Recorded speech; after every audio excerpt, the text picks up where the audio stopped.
We are live now. Thank you, Naomi.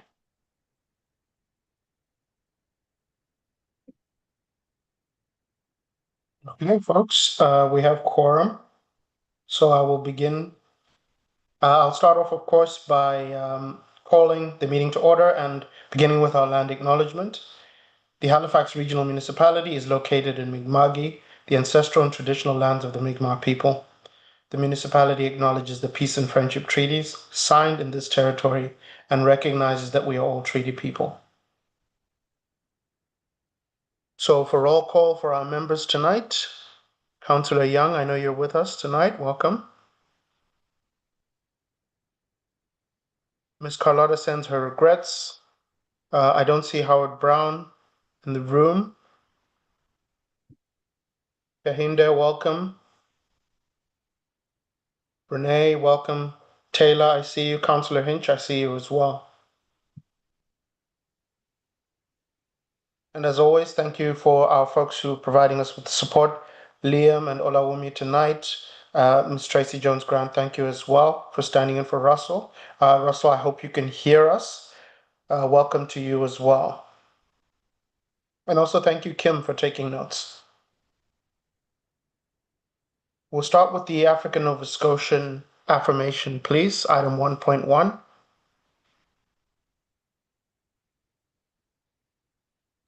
Okay, just one moment, and I will read it. We would like to acknowledge the African ancestors who were forcefully removed from their native land and brought to this land and displaced around the world as a result of the transatlantic slave trade. African Nova Scotians are a distinct founding people in our community who have contributed to the fabric and culture of Nova Scotia for over 400 years. This historical stronghold of Black people in this province provides the backdrop on which we lean. Our ancestors' labor, heartache, rich culture, traditions, and unwavering strength create the foundation upon which we stand. We want to also acknowledge the historical and contemporary resilience of Black people of the African diaspora, as they have and continue to unequivocally resist oppression, demand for social justice to dismantle oppressive practices, systemic and institutional racism, and make incredible contributions to our societies, serving as examples of excellence and inspiration. We pay tribute to their sacrifice. Thank you. Thank you, Tracy. Item number 2 is the approval of the minutes from our February 19th, 2026 meeting. Members, this is the part of the agenda where you can bring forward any errors or omissions from the minutes of the previous meeting. Do members have any errors or omissions to the minutes of the meeting from February 19th?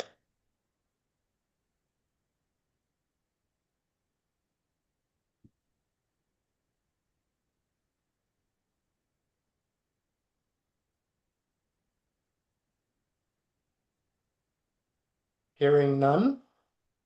Can I have a mover and a seconder, please, to approve the minutes?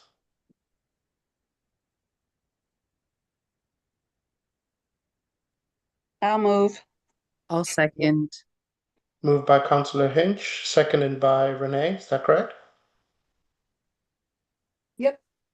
Thank you. That the minutes of the February 19th meeting be approved as circulated. All those in favor say aye, and those opposed say nay. Aye. Aye. Aye. Thank you. I declare the motion is carried. For the approval of the order of business and approval of additions and deletions. Liam, do we have any additions or deletions to the agenda?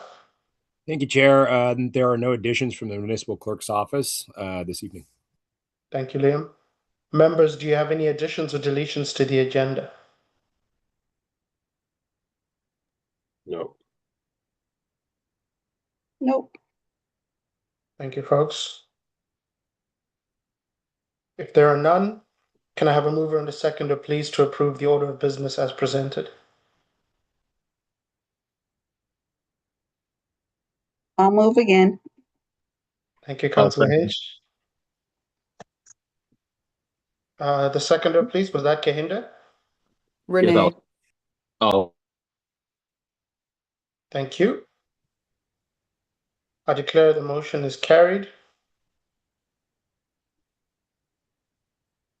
That the agenda be approved as submitted. Number 4, the business items arising out of the minutes. There are no business items arising out of the minutes. For the declaration of conflict of interest, does any committee member want to declare a conflict of interest as a result of an agenda item this evening? Any conflict of interest?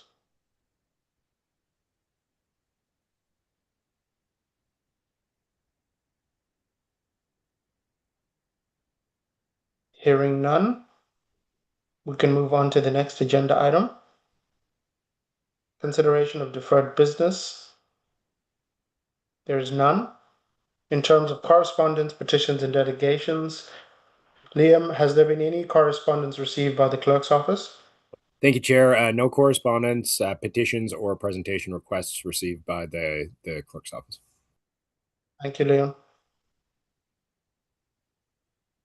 That takes us to item number 7.3. There's no presentation. In terms of information items brought forward, number 8, there are none. For our reports and discussion section, I now call on our ANSIO staff for a monthly update. Good evening, committee members, Mr. Chair.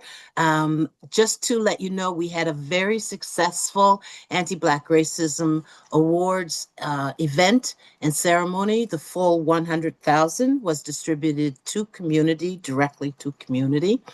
The municipality also had quite a successful African Heritage Month with a variety of education and speakers series. And I believe that would be it for updates. I have no text from Russell saying I've left anything off, so I think I'm good. Thank you so much for the updates. Councillor Young, I see your hand. Yeah, so just want to ask Ancio, so the $100,000, what does that go for? Is it just for grants or programs? So what happens is we have a call out to the community, and they get to submit an application for different, it could be a program, it could be an event, it could be a piece of work that they're doing that is addressing anti-Black racism.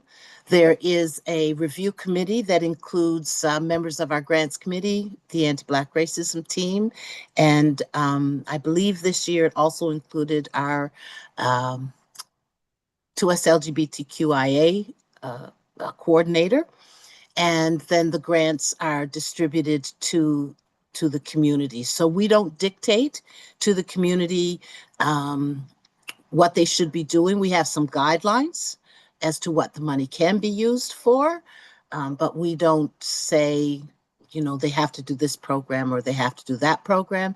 And then following, we do request, you know, an update from them as to how they spent the money. But there's no rigorous reporting or anything like that. We've already received some lovely feedback. For example, BLM In This Together received some money, and they held an event on the 10th, which was Tuesday, which was actually identified as the Black Women's Day of Rest. And so they held a wonderful event and then sent Russell some pictures and a thank you note to say that that money really helped with their gathering. So that's the types of things that we do, Counselor. Okay, so for the outcomes and the data collecting, so are we doing that? And number 2, each year, are we enhancing the communities that we're representing as a way to go forward on next steps instead of just one-offs every year? Are we looking into that?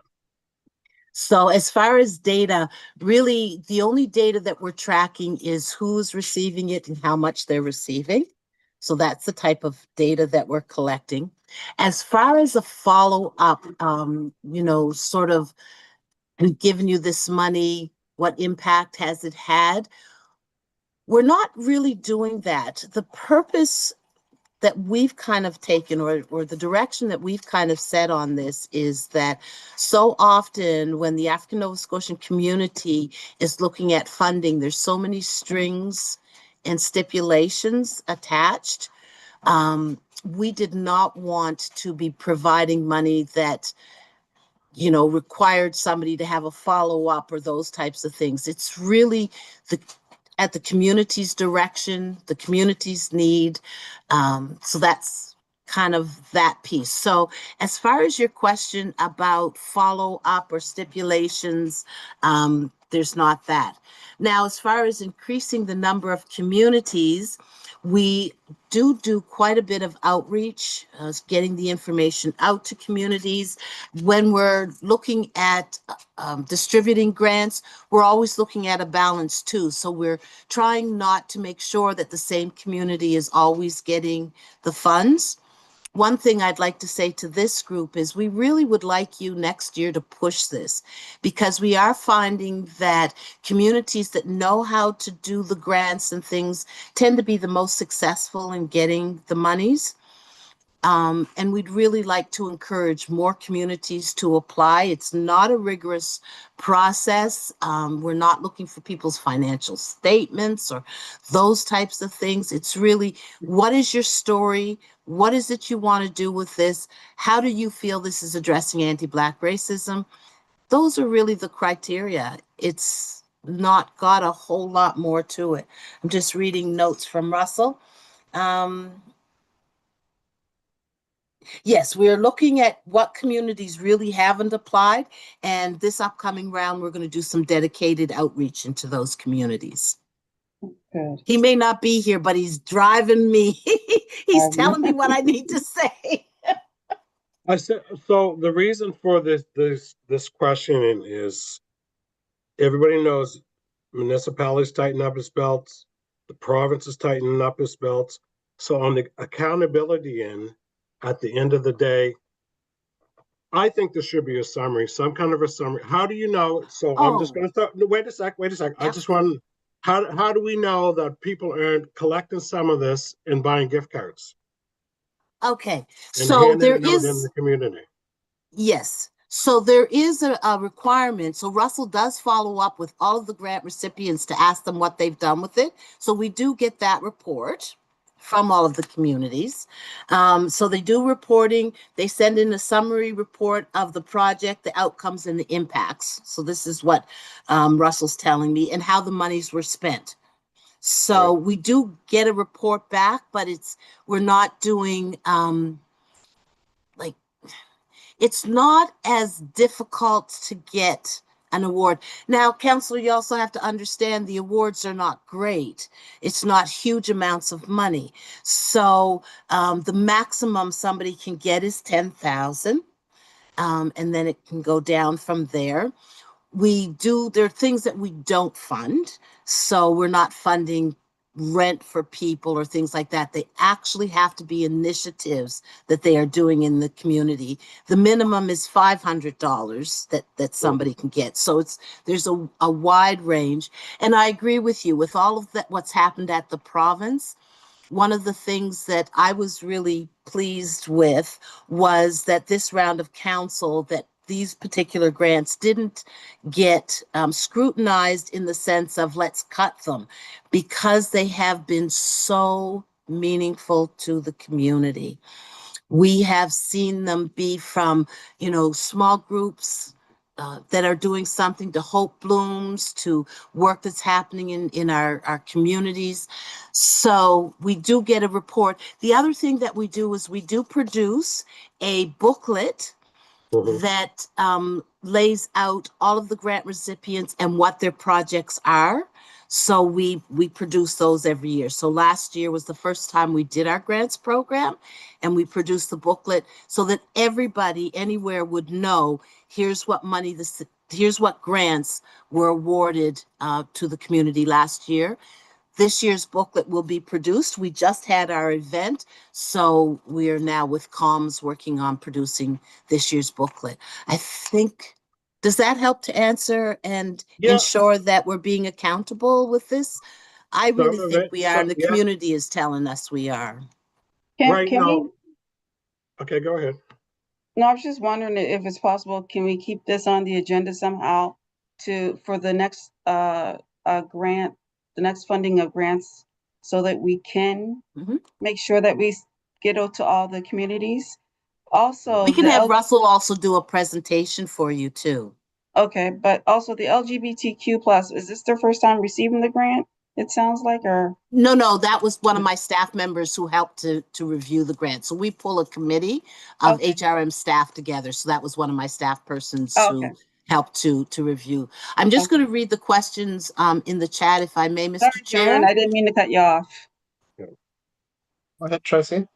just in case Russell has to prompt me. So the question is, I'm wondering what the dates are for the next upcoming grant. I will just wait for a moment, Renee, as Russell types in the answer to that.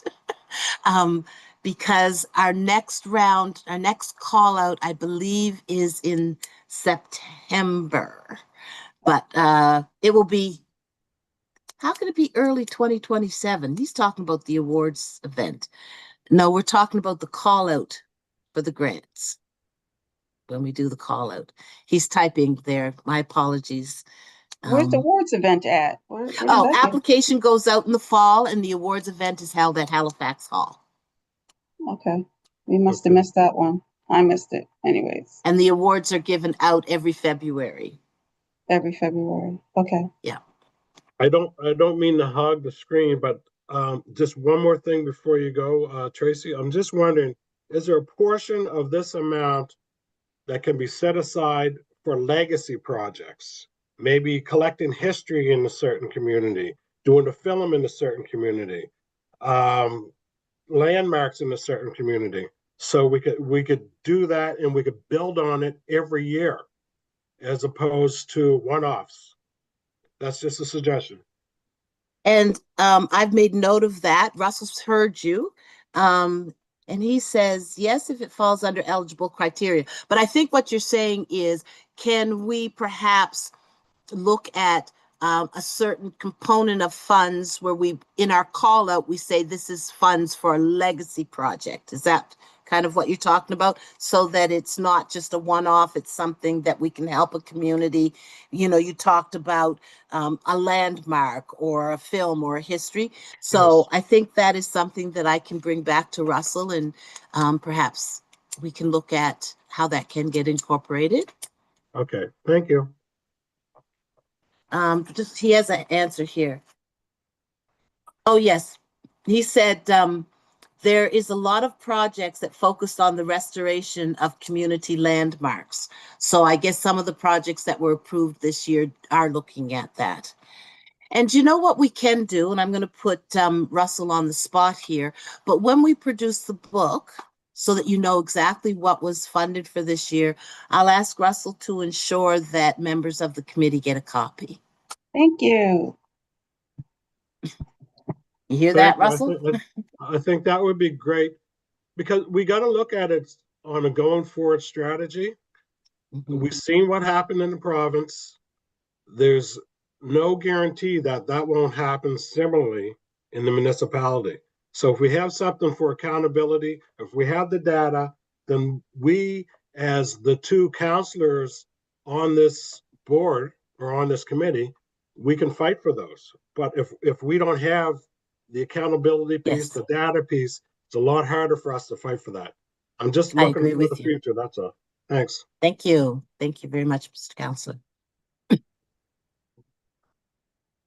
Thank you, folks, for that discussion.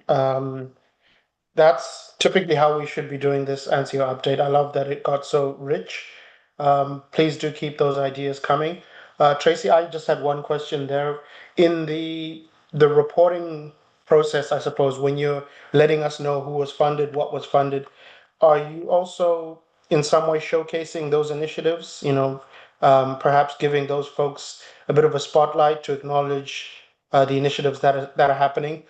I say this because it'll be good to inspire other folks to enter the space as well, take up the grants, know what's being supported, know what's possible through the grant.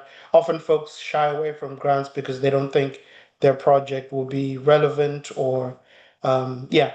So I'm just thinking it's also an opportunity for us to showcase folks, even on this platform, if we have people come in, potentially could present and say, hey, my project received funding and I'm really proud of how it's been taken on. It has gone on to become a legacy project, for example. So the humble beginnings of a project could be something like this funding. As we all know, we make a little go a long way. So let's see if we can showcase some of the efforts that folks are doing. Thank you. I'm sure that Russell heard that, and I've taken some notes. I know that there have been some really great pieces of work from the funding from 2025. And he says, yes, I heard. And I can just tell you that one of the events that I was even invited to participate in was a conference that was hosted. Oh dear, I forget the group, but it was just an amazing conference that they had in October of last year, and our money was part of the monies to support that. And they did a thank you in their booklet to us and the whole bit. They acknowledged us. But I really like the idea of perhaps even inviting one of the applicants in to talk, but also your idea about how are we showcasing so that people know, oh, this is what I can apply for, or this is how it works. So again, Roots to Rise conference, that's what it was. It was really, really good. And Russell says he loves that idea. So I will add that onto his to-do list to think about how are we doing that. I'm Thank so you glad both. he's close by. If he wasn't, because you guys have to realize I trust my team, so they do all the work. And so I really don't try to get into their weeds too much. So I'm really appreciating him being here to prompt me if there's things that I don't know. We appreciate you both. Thank you so much. Folks, if there are no more questions, we can move on to the next agenda item.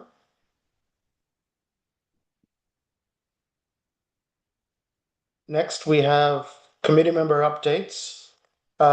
This evening, we've dedicated item 9.2 to a conversation. I would like to invite our member Jerry Taylor to speak on a number of things that he's brought forward. In whichever order you'd like, Jerry. I think the floor is yours at this point. Liam, I don't know if there's any particular way we approach this, or we're happy to have the conversation as is. Okay, thank you. Uh, I will try to make it easy as possible. Thank you for allowing me to do these presentations, and I believe it can lead to some positive change. Now, the way I would like to do it, well, first of all, this is a follow-up to my presentation on Africville at the meeting in January of 2024. So it's kind of a long-standing thing. Unfortunately, each topic is presented separately and would take time to read it through all of the material. So I'm just going to give a small little discussion of each topic and by summarizing each presentation and the main points. And I want to thank Krista for sending that out for me to you all. And out of respect for time and for you all, I'll give you time to read them and digest them and then make your own input. But right now, I would just start this way. I'll be brief as possible. And once again, thank you for allowing me to do this. Okay, I have a thing called improved community representation. Yeah, Jerry, And- sorry if I can interrupt. Go ahead. Liam? Liam Oh has yeah, something. no, sorry, Jerry. I don't mean to interrupt you there, but would it be possible for you to turn your camera on, just because we're broadcasting live over YouTube there?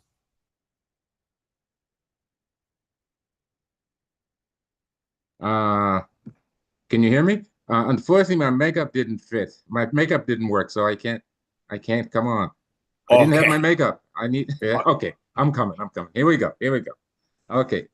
You look Don't lovely. scare, as long as I don't scare you. Okay. Yeah, not at all. Thank you, Jerry. Appreciate it. Good to see everybody again. Okay. So the first thing I want to talk about was the improved representation for our committee. And I wrote a little thing here. It's called Forgotten Community. So what I want to do is to make a motion that would be brought forward at the following and next meeting in April or May. And I wanted to move that the ratepayers associations of East Preston, North Preston, Cherrybrook, and Lake Loon be consulted to improve representation on this committee by the communities by a letter from the chairperson inviting their input. And so that's the suggestion that I would like to make this committee more, the community be more proud of it, if that's all right. Now, the next thing is the Africville rebuilding plan. Now, the thing about that is it got my attention when Mr. Carberry passed. And I spent a lot of time on it, as you can probably see this thing here. And I'm going to do the same thing again. I'll give you a chance to read it. And it's an idea, but over 20 years, we would get that the people will rebuild their community. And I have a whole plan written there that you could look at. And then if you get an opportunity, let's say you think it's worthy to put on the agenda, we can discuss it at some other time. And once again, I'm going to make a motion for a future meeting that the chairperson write a letter to the mayor and the city council that is similar to the letter in my presentation here. I have a copy of a type of a letter that could come from us to the mayor. And so that's the motion, if that's clear what I'm saying. And the next thing is the budget, which is a big mess these days.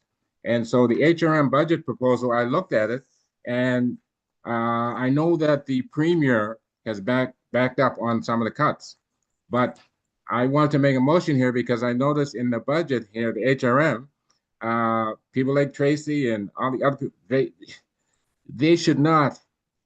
We have to fight to make sure their funding remains.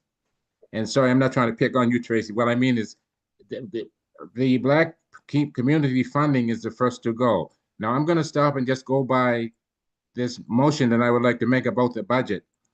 And I move at a future meeting that our committee presents to the HRM Council by letter or in person, focusing on the negative impact of budget cuts on the African Nova Scotia community within the HRM. And if we have a secretary taking the notes, it's just more that I want to make a motion for a future meeting. And I didn't want to hold the meeting up with all this paperwork. And thank you for listening. And if you have any questions for me, I'll try to answer. But it's a lot of work that was done, and it's a lot of reading. And so if you give you a chance to look at it and get your input to see what you think, if our committee should be even doing these things. Okay, thank you.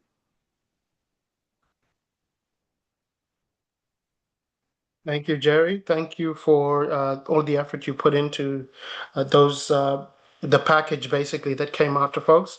Folks, if you can check your calendar invite as well as your inboxes, Krista would have sent out some documents from Jerry pertaining to those presentation items that were mentioned.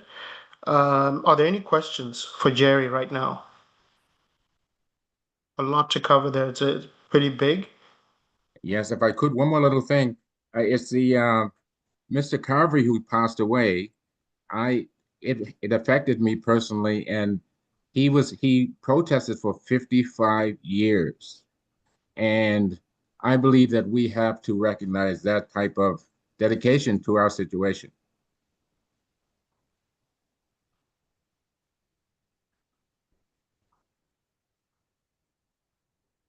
Thank you, Jerry. Yeah.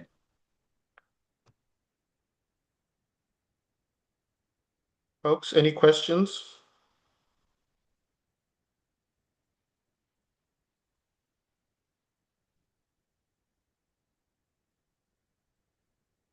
Was there anything that was unclear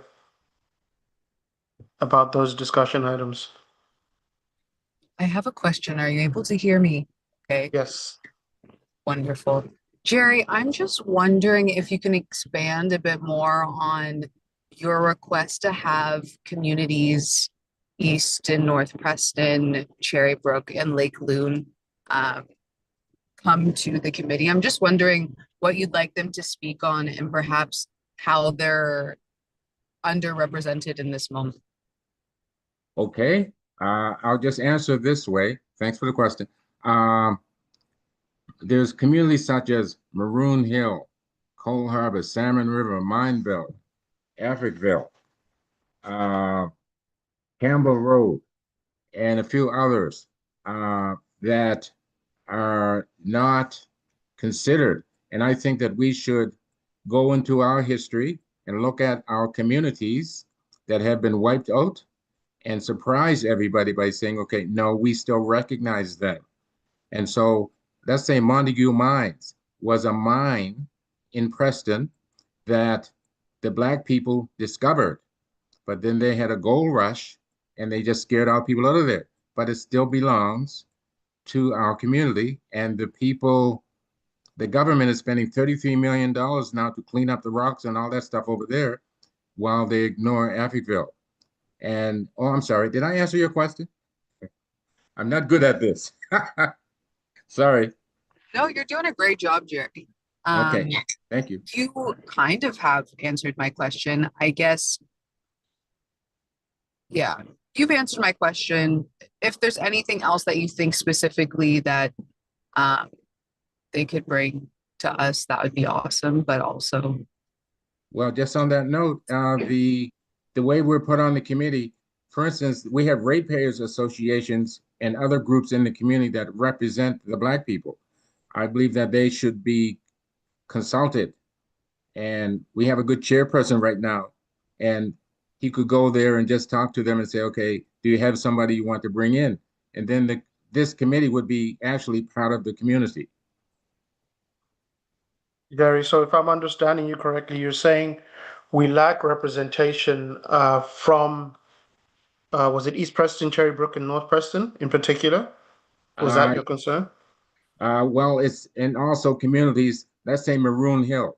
Yes. We think there's no longer such a community, but there actually is. Also a community in Dartmouth. The Black people have a community in Dartmouth that's being overlooked, and the people still there. And if you talk to them, they are a community. Mineville, there's a Black community, but you know, and yes, the answer is yeah. The people in Northeast Cherrybrook have ratepayers associations, and those are the groups that you would go to if you're looking for representation for that group of people. Understood. So would it be would a good approach be to seek out descendants of, you know, those communities you say are no longer existing, someone who self-identifies as a descendant of Maroon Hill, for example, and then, you know, should they then apply to be part of the committee? Because that's typically the process that we have here, the application process. If we make sure that information gets to those folks, that's doable. Is that what you're suggesting? We seek Yes. out. Okay. Yes, more or less let them know that there's such a committee and what the committee is all about, and there's another opportunity for them to have a voice. Okay. Tracy, I saw your hand first, and then Liam.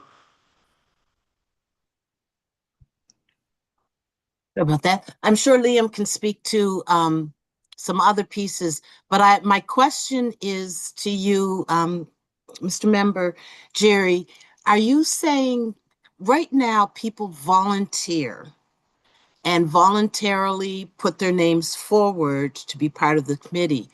Are you saying that moving forward to be on this committee, it has to be approved by the ratepayers if you're from that community? And we recognize there are gaps. We've been having trouble getting representation from various communities, and we keep working at it. But I think I'm just trying to figure it out, because all of this would take a complete change of admin order. It'd have to go through council. There's a whole sort of administrative end, but that's not for y'all to worry about. My question is, are you saying that the representative, let's say, for example, that comes from East Preston would have to be recommended by the ratepayers, or can anybody in East Preston who puts their name forward and goes through the process be accepted? I guess I have a little bit of concern where people are volunteering, putting their name forward, identifying the community that they live in, and yeah. Yes, I think the system that we have now is still all right, but we could just add that to the system whereby we would contact, for instance, let's say an example, North Preston. There's no representation on this committee from North Preston. Now I missed a couple of meetings, so maybe there is, but then we would find a way. We would contact the North Preston ratepayers and say, we are looking for somebody from that community to be a part of the African Descent Advisory Committee. And so we could do both. If we could just open it up a little bit. Yeah. Okay, thank you. Liam, I think you can add more Yeah, than. thank you very much, Mr. Chair, and thank you, Jerry, for that clarification as well. And I can certainly speak with a little bit of experience here from when I used to run the board and committee program. We were constantly looking for community groups to be able to do maybe direct email campaigns and to work with kind of collectively to get more volunteers, essentially get the word out, and to work collaboratively to let people know what positions are there. Tracy hit the nail on the head too. Like it's the terms of reference outline the various communities that are represented by the group, and so that is a broader process to be able to change that to say we specifically need somebody from this group or this association to be there, but certainly as a community partner. To be able to reach out directly to those groups, when we're doing our recruitment campaigns for our volunteer boards and committees, that's vital information to have. So we can usually work directly with those community partners to try to drum that up. So there's certainly a role for the committee there as well. To be able to get that. To get the word out and to work with those community connections, but we can certainly provide any information about the recruitment and the scope, mandate, terms of reference of the committee for those groups to reach in a community with and find people who may be interested in volunteering. If I could, just one other thing. Part of the problem has been that historically, if you look at the presentation now, I'll give you a chance to look at it, but there's a map of all the Black communities, and look at all of those names and see that they have been deleted. And so I believe if we're going to help our people, we should not allow it to be deleted, that we should be saying, okay, Mineville is still part of Preston. And so people from that community should be considered part of what we're doing here. And I do realize it's just my ideas, but we would have to be a little bold on it because we have enough people as we do. And I know it'll be a bigger committee, but I'm worried about when I notice those cuts in the budget, like they have a flat budget approach and they're cutting staff reductions and things that they're doing. And we kind of sitting there waiting to respond after they decide. We should have a little more authority so that we can get in there and say, okay, hold it. Don't be touching the people. The Black people working in government should be left alone. And it's upsetting me that they shouldn't have to worry about that. And that should be untouchable. And so in order for us to do anything, I think we have to strengthen ourselves.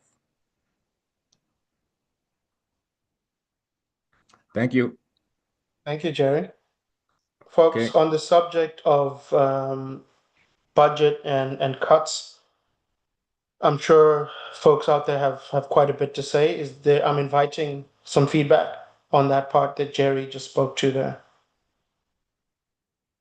What can we as a committee do to address the impacts? No doubt that the disproportionate impacts on people of African descent. Are there any thoughts, concerns, ideas?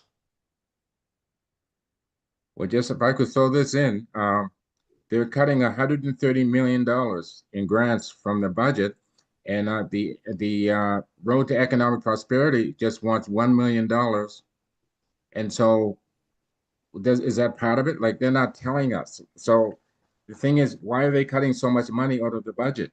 And they're not, like, for instance, museums and culture, they're picking areas that are vulnerable and they're cutting it.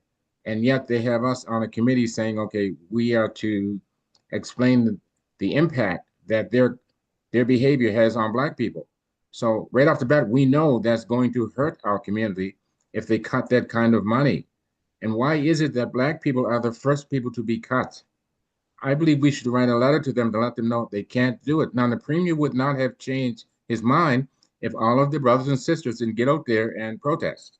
I believe somebody has to say something to the HRM to let them know that they cannot cut Black people's money. We can't. The little bit that we get, we need it. So I believe that it's insulting, actually. I'm being I'm behaving myself. I realize it's a privilege to speak here.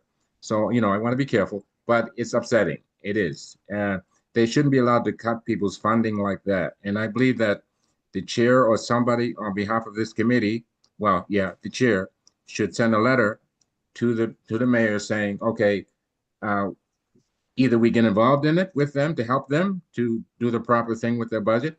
By the way, them having a deficit, that's welcome to our life. We all have to operate at a deficit. They shouldn't panic.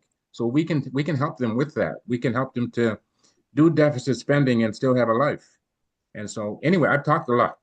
I'm going to stop. I appreciate. No, thank you, Jerry, for sharing. Tracy, I think I'll call on you just to make sure we're staying in the municipal scope of things. Yes, I was just going to speak to a couple of things. So first, Councillor Jerry, Member Jerry, there's two budgets that are a little bit tangled here. So the municipal budget is one piece and the provincial is another. I'm just going to speak a tiny bit about the municipal budget. We have the experts, the two councillors, on this meeting. I have to say, I am very, very lucky. There's been currently, budget is not finalized, no impact to our work under ANSIO or the Office of Diversity and Inclusion.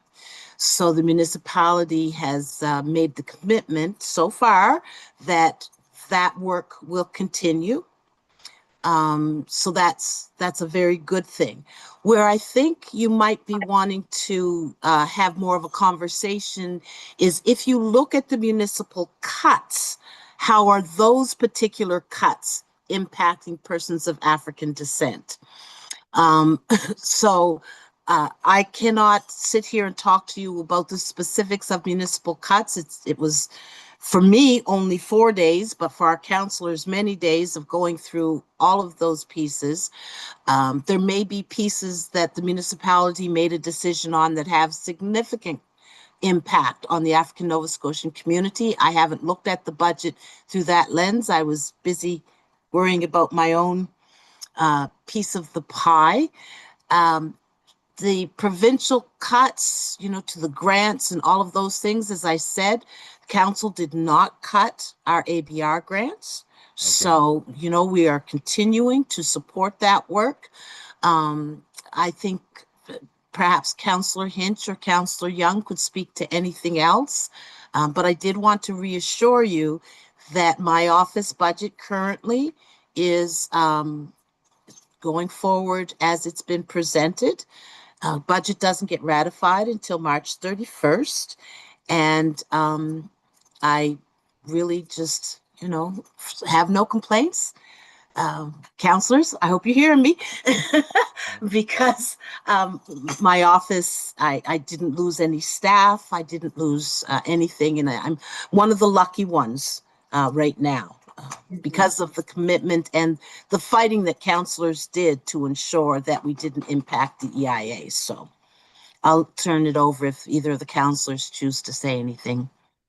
Well, I just, we are fighting for our community, Jerry, 100%.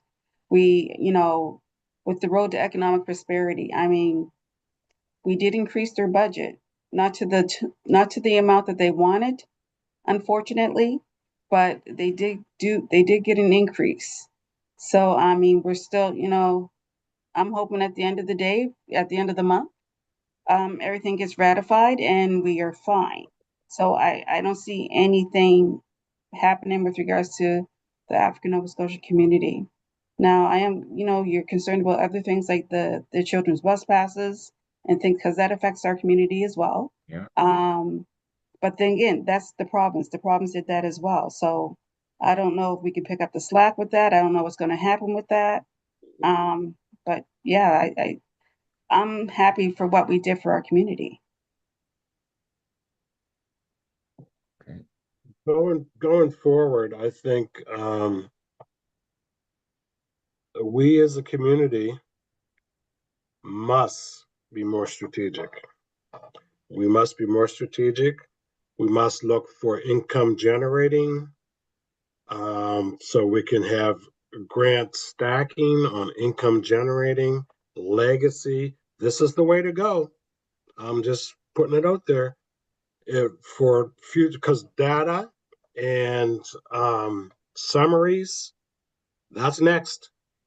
That's what will be coming down the pipe to justify the fundings that you're getting. I know where Jerry's coming from. We deserve it and everything, but I'm being practical too. We have to be more income generating. We have to be more forward thinking in a way that we gradually get away from dependency and more self-reliance. We have to be more self-reliant. We have to be more forward thinking. And we have to be very strategic, especially when we're protesting. We have to be very strategic. I knew some of this was coming back. I knew some of it was coming back. There's a lot of things that happen in the back rooms that the public don't know. I knew some of this was coming back to our community. I did. So we have to be more strategic, more self-reliant, more unified. We have all these different communities. The right hand really doesn't know what the left hand is doing. I'm imploring us to concentrate on legacy. Concentrate on legacy, self-reliance, self-sufficiency, independence, not dependence. If we are totally dependent on grants from others, they control our future. Grants to get us to a certain level so we start doing things for ourselves. I put it out there. How many people out there have a vehicle? So if you have a vehicle, how many black gas stations are there in Nova Scotia? Point them out to me. But we all buy gas. We had Black Credit Union in Preston. All our money's in everybody else's banks. Where's ours at? We do have a few black restaurants. We do have a few black clothing stores, lots of hair stores. But we need things that are solid and moving forward, where we can be self-sufficient and sustainable, other than dependent on others. That's the future, folks. There's less money coming in, so we have to think different and be more strategic. That's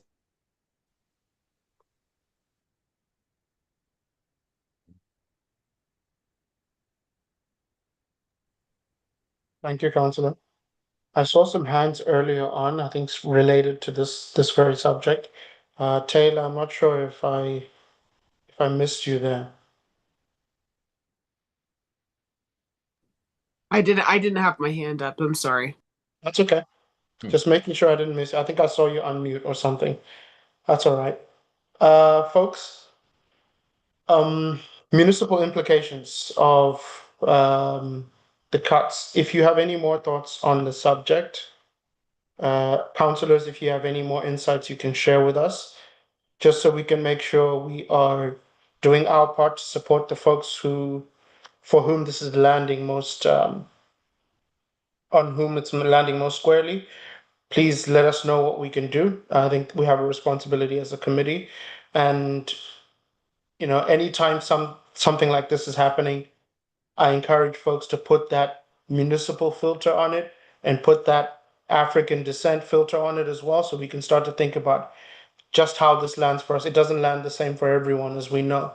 So any ideas we can have, Councillor Young, thank you for sharing a lot of the conversation around building that self-sufficiency and becoming less dependent on some of these streams of funding and finding ways to self-generate.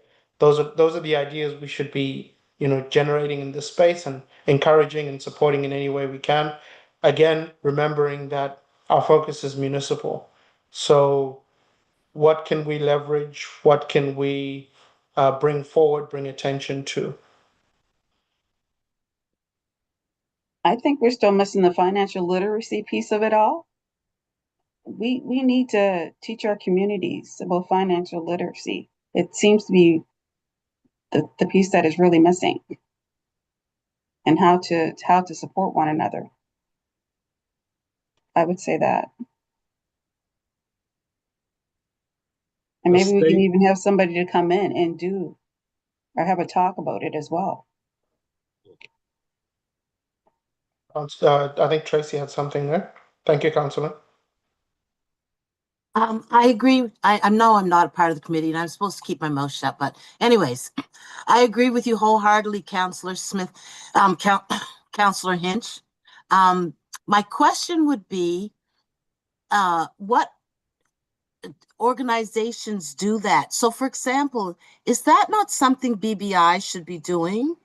And shouldn't we be holding, Councillor Young, shouldn't we be holding them accountable and bringing them in? And maybe we invite BBI into this committee for a conversation, because you can invite organizations in. But to me, especially with what Councillor Young has been saying, that whole financial literacy, that ownership piece, I think in our communities, because we've had so much of that previous ownership taken from us, and then there's that middle generation that didn't grow up knowing that dad owned a gas station and mom owned a store, there's that gap there. So, you know, I really agree. How do we re-educate and remobilize around that whole, and you know, it's also probably, maybe, I don't know, a role that rep plays too. I have no idea. It's not necessarily something our office does as the Office of Diversity and Inclusion, but we have organizations in our community that this is a crisis time for us, and we should be maybe perhaps as we held a premier accountable, maybe we should also be holding some organizations accountable. We Just should a be. thought. I'll keep my mouth shut. Sorry, I'm enjoying this conversation. I can't help it.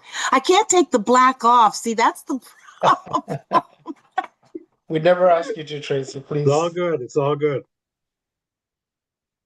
So I love that idea of looking at programming gaps in our communities, in our community serving organizations.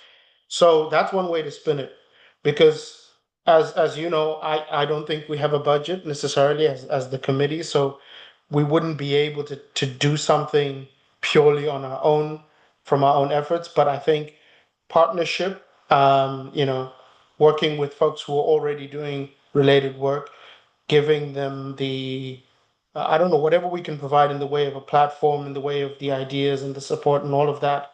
I think it's a great idea. The BBIs, the DBDLIs of this world, Road to Economic Prosperity, tie that all in. And if I can just call on Renee briefly, I know you were really important to kind of building out our pillars and all of that stuff. Do you have any thoughts on where this might sit? I just want to make sure that we are tying it into our core work. Frankly, it's been a long time since I've looked at our pillars and I've been away. But Nothing specific, nothing specific. I mean, I think that everybody makes a really great point.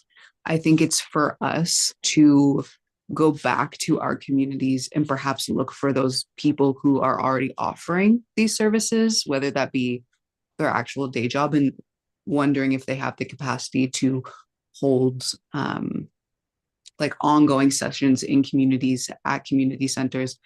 I also think that we can leverage the platform that we're using right now to hold this meeting, to have those similar conversations, but more as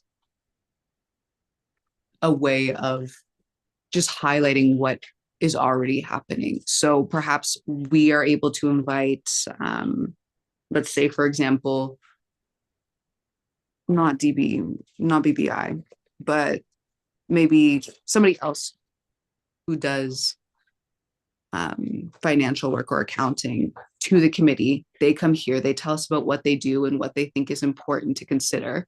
At least us sending this meeting link around to our communities, they can tune into this, and then we are just making that connection. And I think that that's one of the things we should be focusing more on, is like, as much as we're able to go into our communities and bring forward their information here, how do we bring them here with us Mhm. to then take in what we are saying. And I think it would also support general community engagement and support for a lot of the things that Jared has spoken about and Councillor Young and Hinge. And yeah, so thanks, Maps, for putting me on the spot. See, I knew you'd have something really good to contribute there, and I think that ties it all together very well. Councillor Young, did you have something to add? I saw your hand go up. Yeah, thanks, Maps. Just to add to the financial literacy, like that's usually beginning, middle. We also have to be talking about estate planning, because that's when we leave and the other generation is here to pick up the slack. For instance, like when the majority of white people, when they die, they have insurance and everything just keeps going. The majority of Black people, when Black people die, it's usually debt, loss of land with tax sales, and it's so much negativity. So part of the financial literacy would also include estate planning. That's very important too. So maybe some of those projects, yeah, so maybe RAP could do some of that. We have so many organizations in every community. I find this, some might be overlapping. So when we're talking about gaps and bridges, this is where this data collecting should come in. So we know what's going on in each community. One community might have more expertise in what the things that they're doing, so they could relate to another Black community and vice versa. We're still in silos. We're still in East Preston, North Preston, Lucasville, Upper Hammonds Plains, Beatsville. I know these are all the areas. When are we going to unite as one for the betterment of all? So I'm an optimist, and I'm also one who thinks that it's time for us to get together and put down the gauntlet to try to make this right once and for all. Thank you, Councillor.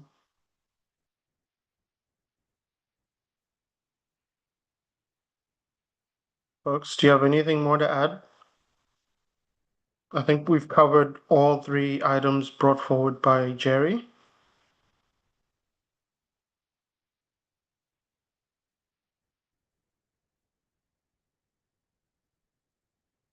Hearing no more items, I'll move on to item 9.2.4, which is the community roundtable. Oh, sorry, I was trying to get in, but I couldn't get. Can you hear me? I hear you, Jerry. Oh, sorry, I'm late.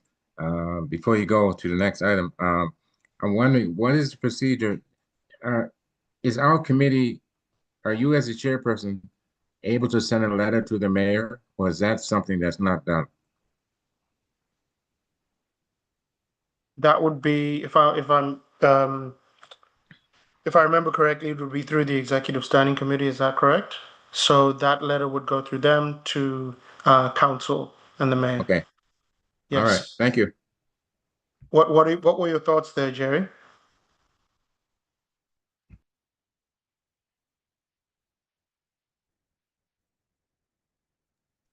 I was thinking that if we advise the council that they can't follow the province, that they should be learning to do deficit spending a little better, and that we can help them. Like they should get the input from. I'm listening to Councillor Young. I mean, the council could listen to him, and I think we would be in better shape. So I think if we sent a letter and said, okay, we have expertise that we can give you, council, and so, but I'm wondering, I don't know the procedure, if that might throw them off. Maybe one of the councilors can mention, from the committee level, can we send a letter to the mayor or somebody, or how does that work? He's at the executive committee? Executive standing committee. Yeah. Yeah. Liam? It would go to the executive standing committee, and from there they would vote on it to go to the regional council, which the mayor's on the regional council.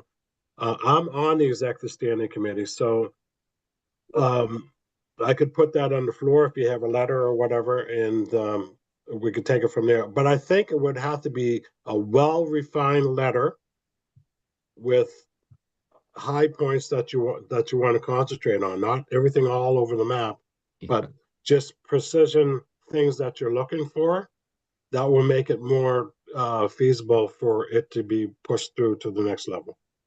Okay, thank you. Liam? Thank you, Chair. And Jerry, actually, at the beginning of your presentation, you kind of got our process down correct too, because you mentioned at a future meeting. And I think one of the, if it's agreeable to the committee, I think probably the best chart forward for this would be to for us to sort of deal with this as part of the agenda review process for the next meeting. And what that means is we could meet Jerry with you and the chair and maybe somebody from staff as well and chart a path forward and a well constructed motion that we could put on the public agenda as well for the next meeting. I think that's a good path forward. We have a little template that you can fill out that gives rationale and reason and all that kind of stuff. It facilitates that public discussion, great for the next meeting. And, we can certainly help between staff and chair and vice chair and yourself chart a course for some of the things that you're trying to knock off on. And the counselor is correct. The appropriate reporting structure would be through the executive standing committee. So any sort of request or correspondence or request for a staff report would be filtered from this committee up through that executive standing committee. So that's you guys are well in the know. Thank you, Liam. I just wanted to flag that the budget would, as mentioned earlier by Tracy, the budget would be ratified on March 31st. So anything budget related, I'm assuming, would need to happen before March 31st. So just putting that out there, if there was something you wanted us to pull together, it would be between now and then, or would there need to be some lead time of some sort? Tracy?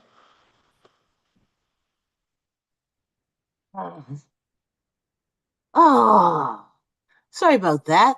My question would be to the counselor. I believe the public input for budget, is that completed? Okay, Liam is shaking his head yes. So I'm not sure how that would work, Mr. Chair. But I think Jerry's point was above and beyond that. It's kind of like, perhaps it's looking at understanding the cuts that the city is making and how they're impacting African Nova Scotians, speaking to that or other pieces, but I'm not exactly sure on the budget process. This is actually my first year being so heavily involved in it.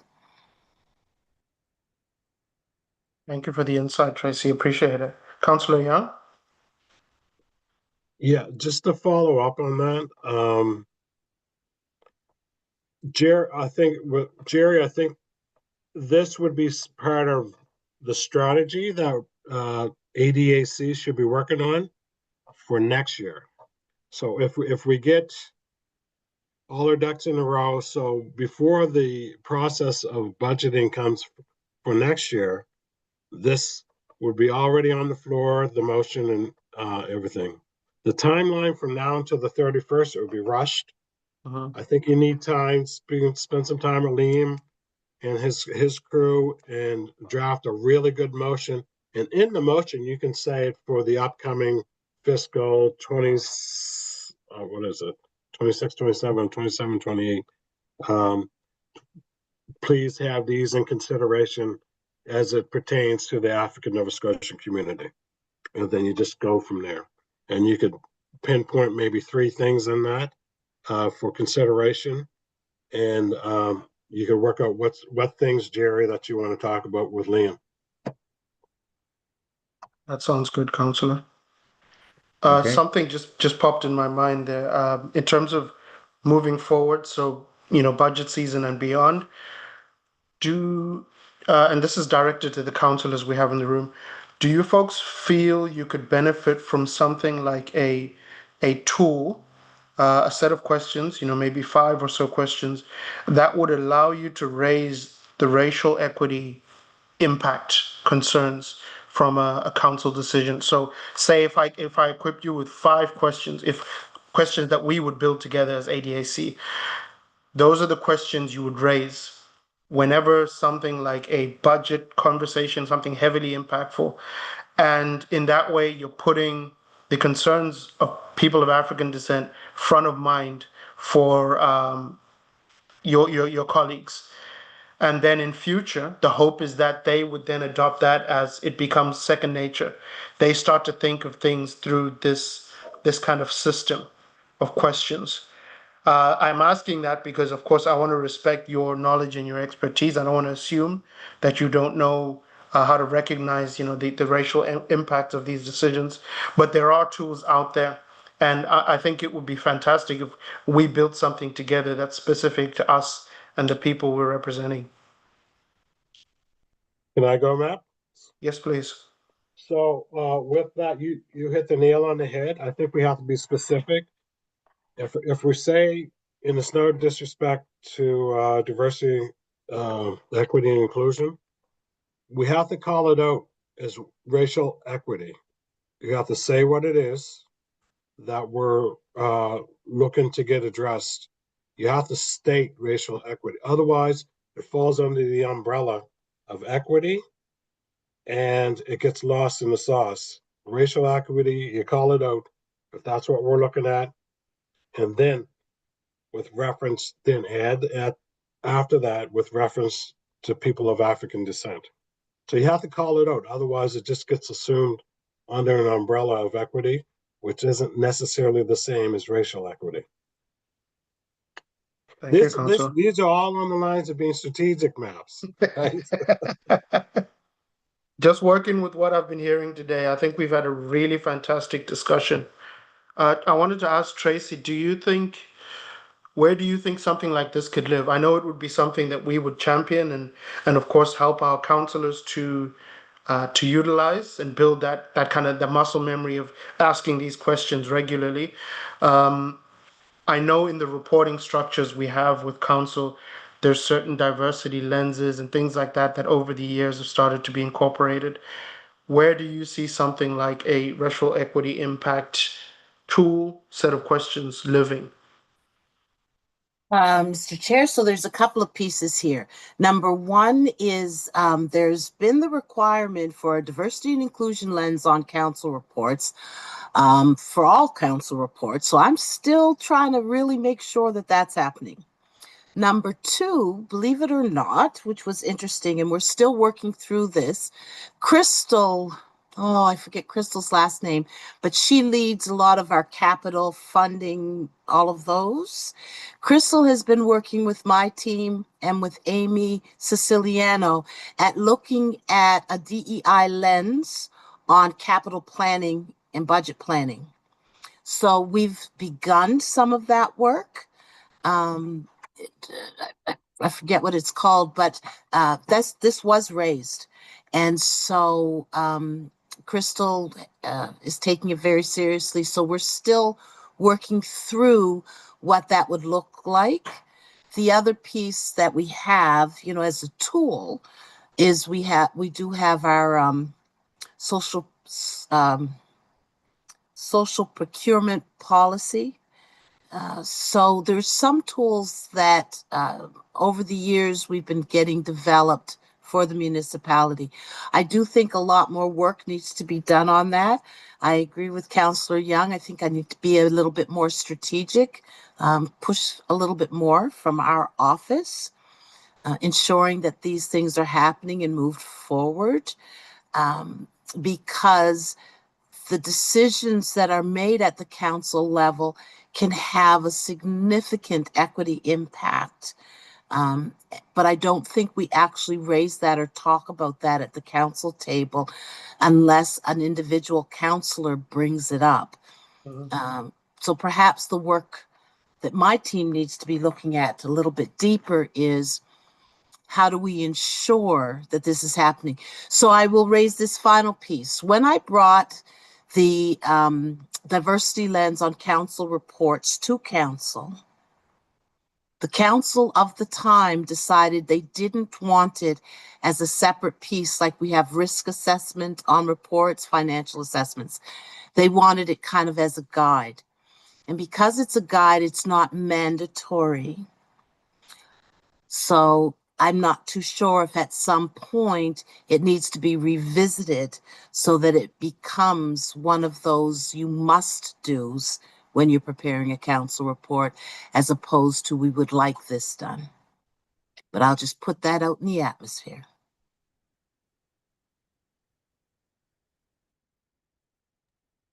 Any thoughts, Right? folks? Yeah. Oh, sorry. Could I make a call? Yes. One of the things I wanted to mention was that I didn't want to get the wrong impression. It's not so much to criticize council. What it is, it has to do with, okay, I'll just go with what my exact thought is. I'll say they're facing, right now, HM's facing a challenging fiscal year due to record inflation and population growth. Now, we in the Black community know how to do more with less. So if we could say things like, why don't you utilize the population growth to help your budget process? And so they have a Black community represented here. We could help them to deal with the actual reality. And because of how our culture is, we know how to do more with less. And so I think we can help them, but it might not be accepted because they think we're criticizing. And it's not real criticism. It's kind of like, okay, don't panic because you ran out of money. Kind of, let's figure what we're going to do with what we have. And don't pick on the Black people. Now, that might sound like arguing, but it's kind of like, we shouldn't even have to say that. But that to me is an issue. That's why I felt I had to say something. And also, I want to thank you all once again for allowing me to have this time to do that, because I know you didn't want to do all that reading about all this stuff. And thank you very much once again. But anyway, the point is the community, we can show them how to do more with less because we are experts at it. Thank you, Jerry. Listening to what you said there about the criticism, I totally agree with you. And it goes back to what Councillor Young was saying about being strategic.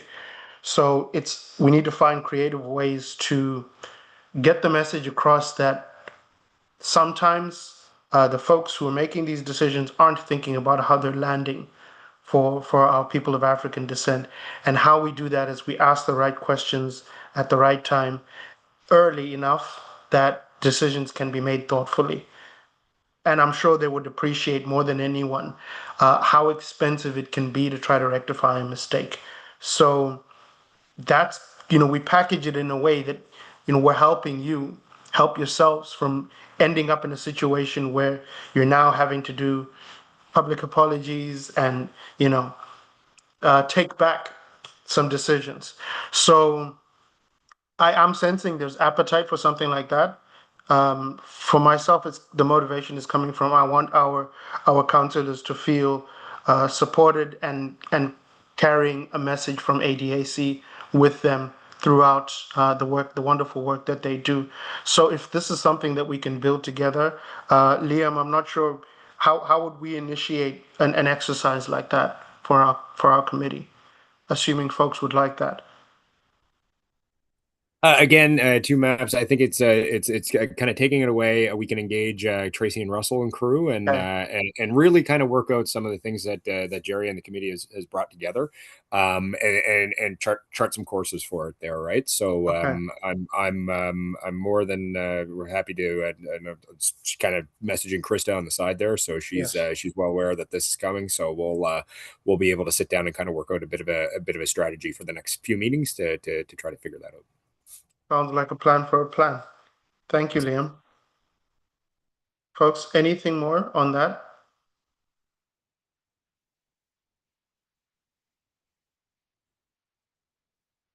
Okay. We'll move on to the next item, which is the community roundtable.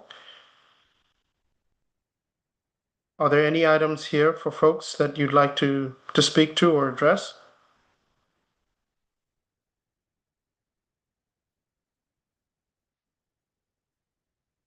Community roundtable, any updates, any events we should be aware of? I have a question. On March the 21st, the 902 Man Up is having their 10th anniversary. Gosh, I forget where it's at though. Oh, I hate that. Let me look at my calendar 1 second.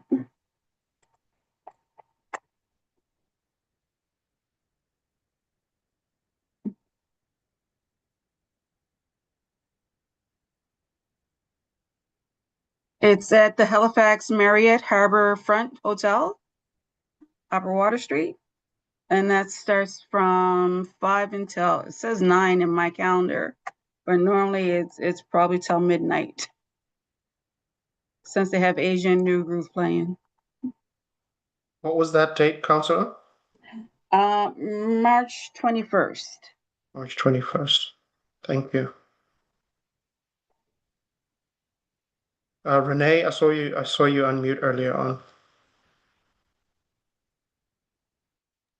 Yeah. My question for the roundtable is actually directed at Councillor Young. I'm just wondering if you could speak to the development in Lucasville and perhaps the community's sentiments towards apartment complexes, and if you've had any conversations either with the residents within Lucasville or with the municipality on this issue. And I know that previously there had been discussions about piloting a bus route, and I'm wondering if these two things could be connected for our community. And yeah, thanks. Thank you, Renee. For the development in the community of Lucasville, a lot of this came about with the apartment complex on 505 Lucasville Road. Unfortunately, when that development permit was approved, it was pre my election, and it was the previous councillor there. At those times, that's when those discussions should have took place, and they didn't, with the community engagement. But the community engagement would have took place only if the developer chose to do so, because it was an as of right, so they weren't obligated to do so. In saying that, I've been working with a rep from the developer now to see if the word comes back again. Look at legacy pieces where the developer can help towards enhancing the community. Part of that would be with the proposed Lucasville Greenway. So it's a multi-use pathway instead of a sidewalk, and it's going to be done in 4 phases. So maybe they can support it financially, certain portions of it, and things like that.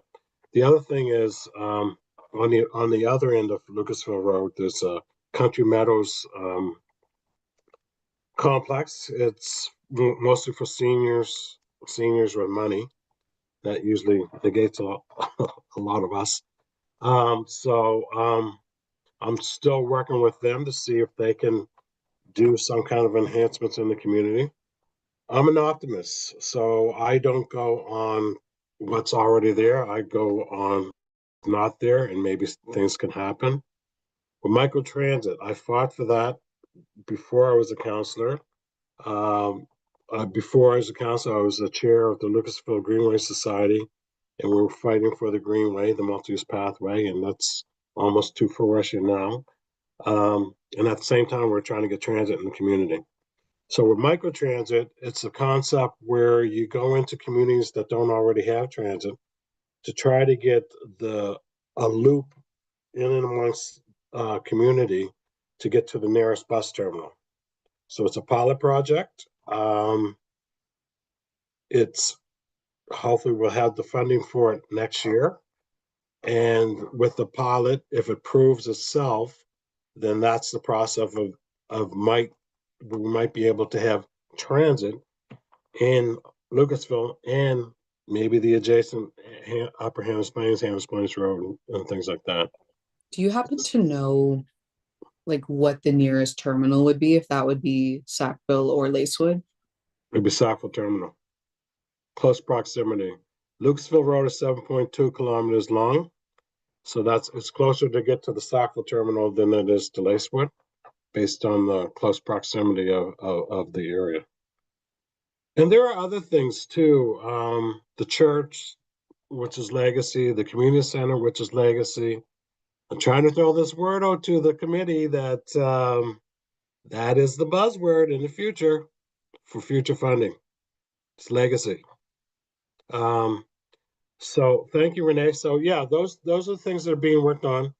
And I'll just segue with that. So the Lucasville Greenway Society was also working on a historical book as legacy. So there'll be a book launch in Lucasville at the church, the Lucasville United Baptist Church. The approximate date, it depends on when the books get here, but right now the proposed date is April the 18th at the church at 3:00. And it's a book launch. It's called The History of Lucasville from 1827 to 1970, and it's based on the deeds of Moses Oliver and James Edward Lucas. The deeds are August 2nd, 1827. So it's next year is the 200th anniversary based on the book, and there's going to be a massive bicentennial in Lucasville. So that's up and coming. And this all ties to the legacy pieces. You'll get more funding if you tie the word legacy to it on all 3 levels of government. Thanks, Renee.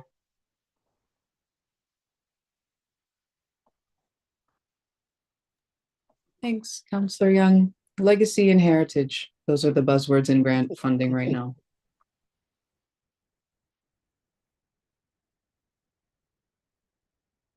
Any more community roundtable items, folks? Updates?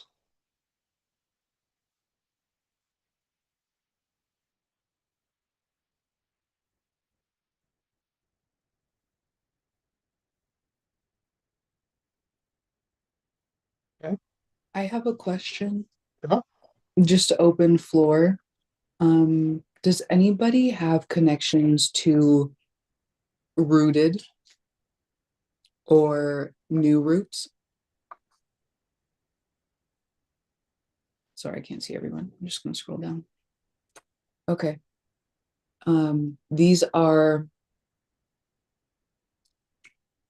community-driven initiatives, whether they are for profit or nonprofit is unbeknownst to me, but they are looking to offer equitable housing. New Roots is focused on the Black community and restoring communities that were expropriated. What else? And so, Jerry, it might be really interesting for you to have a connection to them. As soon as I did some research on them, I thought of you. If you're still there, I hope. Otherwise. Oh, yes, I'm still here. Okay, good. I Didn't think pass out yet. Didn't pass out yet. good. I think looking into similar models for housing initiatives might be really interesting for us, and maybe even inviting them for a presentation. Could Renee, happen in are the you next talking week. about the Community Land Trust, New Roots Community Land Trust? Correct. You got it. Trino Martin? Yes, he was on this committee, I believe, Oh, was he? Okay, yeah, at one point. yeah, Okay. I have regular meetings with him. Oh, So, yeah.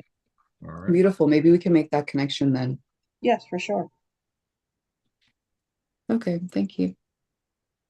Thank you, Renee. Please do follow through on that idea. I think we need to be showcasing some of the great work. For example, the Community Land Trust initiatives are getting national attention, but I also worry that still there are pockets in our communities that aren't aware that it's even happening. So if we could have those folks come in, explain the significance of it, perhaps some of the barriers they face working with the municipal government, and then we step in to do our thing to remove some of those barriers as best we can. So that sounds like a great initiative to pursue. Would I go through Liam for that, or give him the information to pass on, or, Yes. okay, to put on the agenda? Yes, we'll discuss that at the agenda review as the stuff comes to us. Okay. Thank you, Councillor. Thank you, Renee.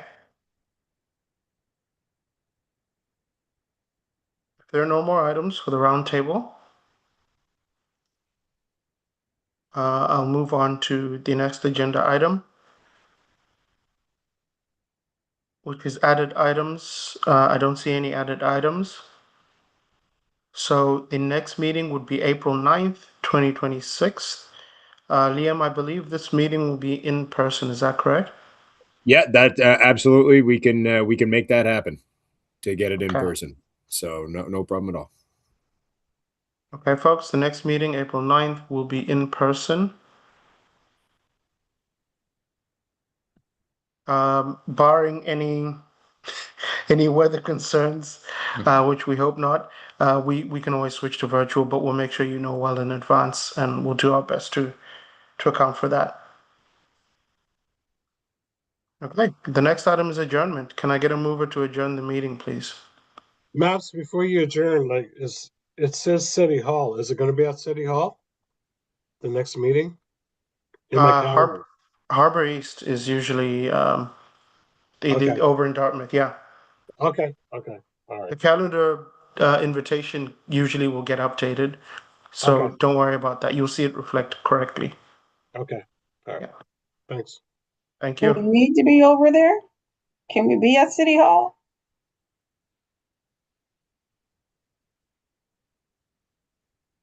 Yeah, you know what? That's an excellent question. I'm going to defer to Krista actually on that one, but I'll take it away. So typically the in-person meeting space is set up, but if there's availability, then we can look at other options as well too. Absolutely. Okay. So we'll take that back. Thank you. Would that be on the fourth floor, you mean? No. That would be on so normally, the Women and Genders, committee, they meet in the hall, downstairs Oh, in the yeah. hall. Oh, okay. Yep. Okay. All right. Yeah. Okay. Okay, so let's explore that, and of course check in with folks to make sure that if the change is to happen, it's something that keeps things accessible. We don't want to do a shift that completely throws a bunch of people off as well. So Parking downtown is not my Oh. favorite thing in the world, but I would prefer the Dartmouth location because I know that parking wasn't tricky for me anyway. So I am totally being selfish. You're totally being. Just wanted to make that suggestion. valid I concern. will come in crying if I have to park downtown, basically, is what I'm telling you. You know what? Maybe we'll stick with Alderney, because there is, going through the hall nowadays, you have to go through scrutiny and whatnot and to get into the building. So I don't want to, make it difficult for folks either. So you need ID, you need to go through the screening process and stuff. So to get signed in. So maybe we'll stay at Alderney. If that works for everyone. I mean, thank you, Taylor, for expressing your concern. That's why we're democratic about these things. If it doesn't land well for one person, it's worth a conversation. So, I mean, I Liam, also think virtual meetings are fairly effective as well. So I don't know if that's okay. I don't know if I that's love them. yeah. I love them too. But I'm Because- not sure if we're not meeting some sort of a requirement in our terms and conditions or something.